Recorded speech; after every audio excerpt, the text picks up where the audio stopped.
Dans la vidéo du jour, je vais vous parler de BlackRock et de ses manipulations de marché grâce à sa grosse puissance financière et son implication dans différentes structures. Il faut savoir que je vais me baser principalement sur des faits et essayer de rester le plus objectif possible.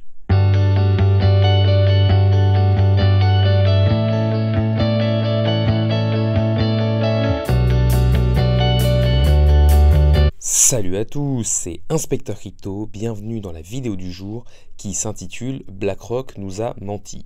L'objectif de cette vidéo, c'est tout simplement de vous donner un peu plus d'informations sur BlackRock et sur ses différentes stratégies avec l'arrivée possible des ETF Bitcoin Spot dans les jours ou semaines à venir.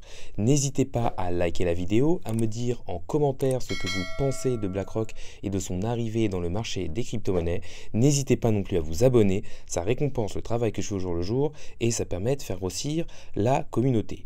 Donc comme je vous l'ai dit précédemment, on voit actuellement une attraction des cryptos au niveau des plus gros gestionnaires d'actifs au monde, dont BlackRock qui gère plus de 10 000 milliards d'actifs sous gestion.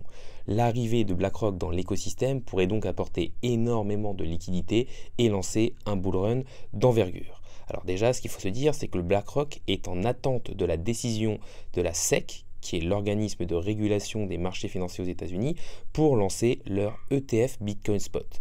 Ce qu'il faut savoir aussi, c'est qu'un ETF Bitcoin Spot obligerait BlackRock à détenir réellement les bitcoins que les différents clients auraient de leur côté.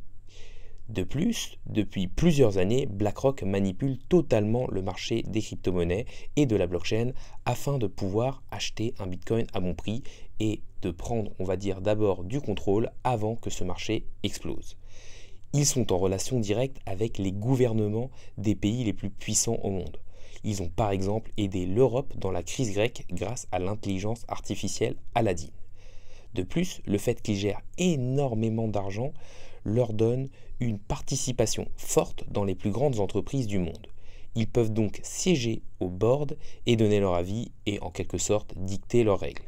Si l'on se concentre plus en détail sur l'écosystème blockchain et de la crypto, BlackRock détient des participations dans les plus grosses compagnies minières de Bitcoin, par exemple Riot ou encore Marathon. Ils ont aussi des participations dans les plus grosses entreprises qui détiennent du Bitcoin, comme MicroStrategy ou encore Tesla.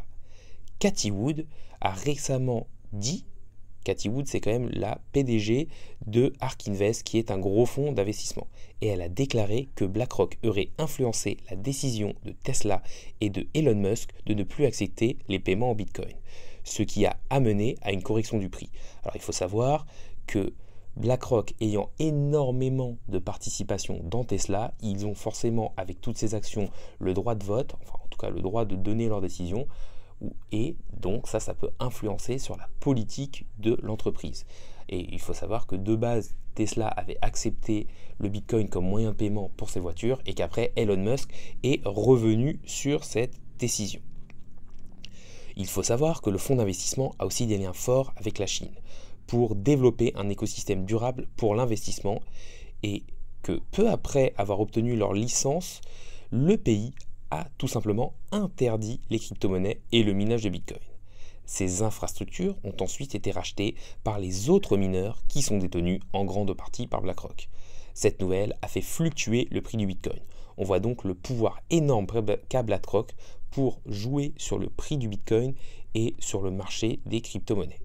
Pendant longtemps, Larry Fink, le PDG de BlackRock, a ouvertement attaqué les crypto-monnaies sur leur aspect non écologique et leur participation au terrorisme, avant de sortir un rapport disant que la blockchain allait révolutionner le monde actuel, que ce soit au niveau des paiements, de la sécurisation ou même de la simplification des échanges numériques. Cela ressemble fortement à de la manipulation de prix afin de pouvoir accumuler sur des prix bas avant de faire rentrer la masse et l'apparition des ETF spot. Pour manipuler le marché, ils se servent des médias et attaquent le Bitcoin sur plusieurs fronts. Ils vont l'attaquer par exemple sur sa volatilité qui remettrait en cause son rôle de réserve de valeur. Mais ce qu'il faut se dire, c'est que cette volatilité diminue avec le temps et avec l'adoption du Bitcoin. Et que de plus, sa rareté lui donne un meilleur caractère que l'or ou encore que les monnaies fiduciaires qui s'écroulent avec la création monétaire. Il l'attaque aussi sur le fait qu'il aurait échoué en tant que moyen de paiement.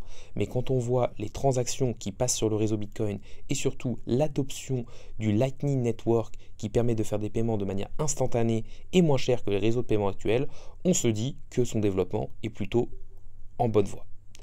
Autre angle d'attaque, c'est que le minage est trop énergivore. Il faut savoir que le minage provient en grande partie de l'énergie renouvelable et perdue, et surtout qu'il consomme moins par exemple que les guirlandes de Noël. Donc on peut se dire que quelque chose qui a l'utilité de Bitcoin et qui permet de transférer de l'argent rapidement et à faible coût serait peut-être beaucoup plus utile que les guirlandes de Noël. En allant plus loin, BlackRock contrôlera la demande avec les ETF spot, l'offre et le coût de production avec leur implication dans les entreprises de minage. Cela leur permettra de gagner des milliards de dollars en frais de gestion et en gains potentiels sur leur investissement direct sur le Bitcoin.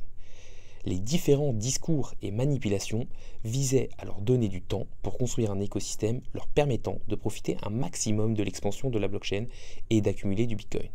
De plus, l'émergence de la tokenisation des actifs du monde réel peut amener énormément de liquidités sur le marché des crypto-monnaies et BlackRock veut sa part du gâteau. En conclusion, BlackRock tire les ficelles dans la finance actuelle via son lien étroit avec les politiques actuelles et sa participation dans toutes les plus grosses entreprises du monde. Ils veulent se positionner en tant que leader dans la finance du futur en étant des pionniers dans la blockchain via un système complet où ils contrôlent l'offre, la demande et la production. La vidéo du jour arrive maintenant à sa fin. N'hésitez pas à liker, à me donner un commentaire pour aider au référencement et me donner votre avis. N'hésitez pas non plus à vous abonner, ça récompense le travail que je fais au jour le jour et ça permet de faire grossir la communauté. Pour résumer, BlackRock est très puissant et peut manipuler les différents marchés. La vidéo du jour est maintenant finie. Salut à tous et à la prochaine.